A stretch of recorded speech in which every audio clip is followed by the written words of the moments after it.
Next, let's move on to the functional names of the diatonic scale degrees.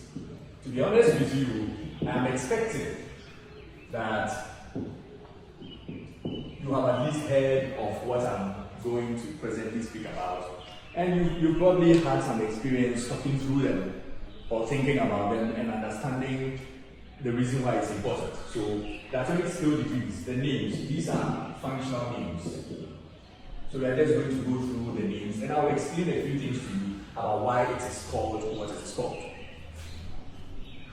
I've already mentioned that the tonic is the home key. It's called the home note, right?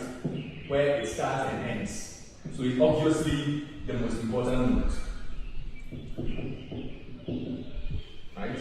So that is our one.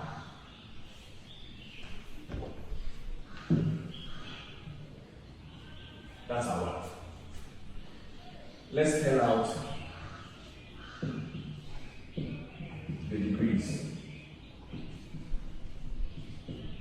The 8 will be the octave, so it's the same as the 1, so we will not worry ourselves with that. Let's arrange it in order of importance. That will help you to understand what I'm going to do.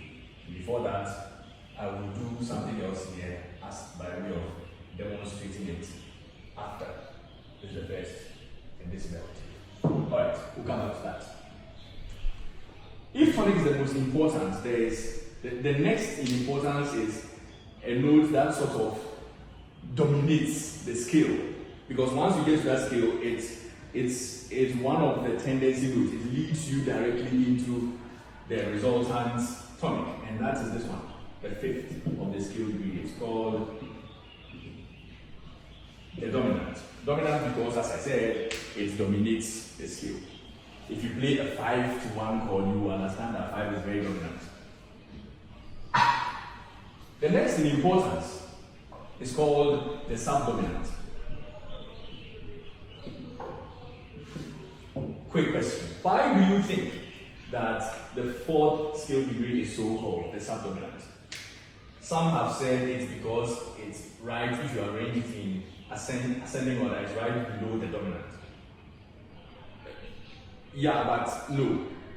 It looks that way, but that's not the reason. I'll explain why. So, sub is under, right? Remember that. Let's say, so let's make this our central point, the C, which is headed to the C or to the C below. There are notes above and below whatever notes you choose. This is our tonic. Let's label them with the numbers as well. 1, we'll make this 2, make this 3, 4, 5. Let's just end on 5. This is a D, E, F, G. Let's go in the opposite direction. This is a B, A, G, F. This would be a 2, 3, 4, 5. If I count 5 steps forward and I get to the fifth, which is the dominant,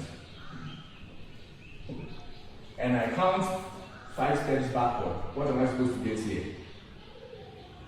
It's supposed to be the dominant on the other side, right? Which is under this, the key C. That's why it's called subdominant.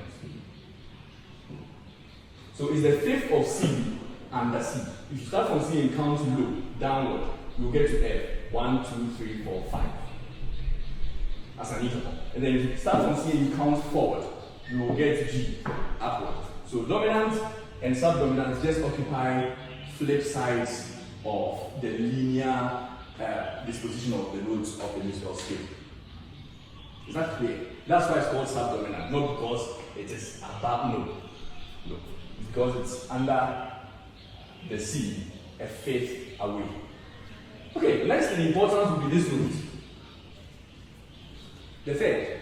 There's a reason why it's next in importance. It has to do with the harmonic series. So the harmonic series is just speaking about, in general, this is a very general description, the order in which the notes appear on the overtone series of every fundamental note.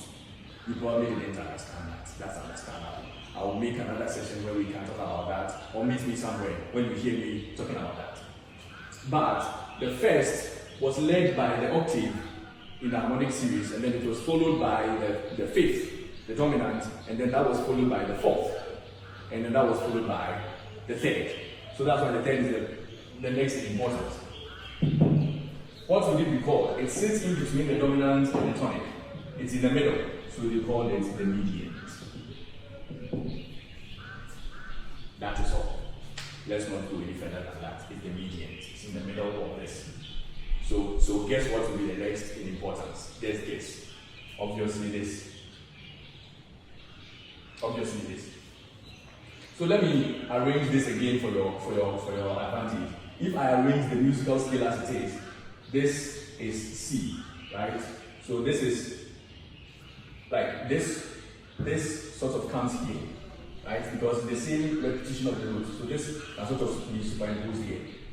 So this is the first note, this is the second, third, fourth, fifth.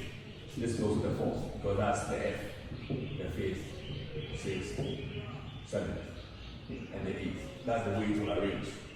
Do you see that? So this is your Fa, so this will be Do, Re, Mi, Fa, So. This is also Fa, So, La, Ti. Do you see that? Good. If the mediant is here, on the flip side, you will find the sixth, which is the La, the sixth. What do you think it will be called? If a dominant on the other side was called the subdominant, the mediant on the other side would be called the submediant. So as this is the mediant, evidently this, which is the A, which is the sixth, which is the La, would be the submediant. Again, I'm concerned with concept. If you understand the concept, then you know how things function, and it doesn't seem so laborious to remember them. You just need to remember the word dominant. You don't need to remember both subdominant and dominant. Once you know dominant, you know the two. Once you know mediant, you know the two. All that remains are these two. The second will be the next in importance. Well, at this point, it's all pretty distant, right? Actually, the seventh will be the next. But let's talk about the second first. Because it sits right above the tonic, they give it the name supertonic.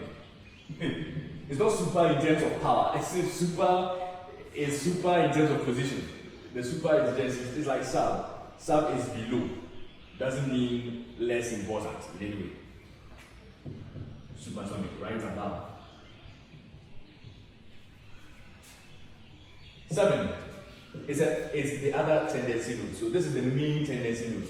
It leads when you sing the scale, do, re, mi, fa, sol, la, ti, and you end there, it feels criminal. Why? Because you have left us hanging. That hangingness bequeaths upon it the name leading note. A less often used name is subtonic. Obviously, no one will like this name, so we all call it the leading note. So there you go. Memorize this if you haven't already.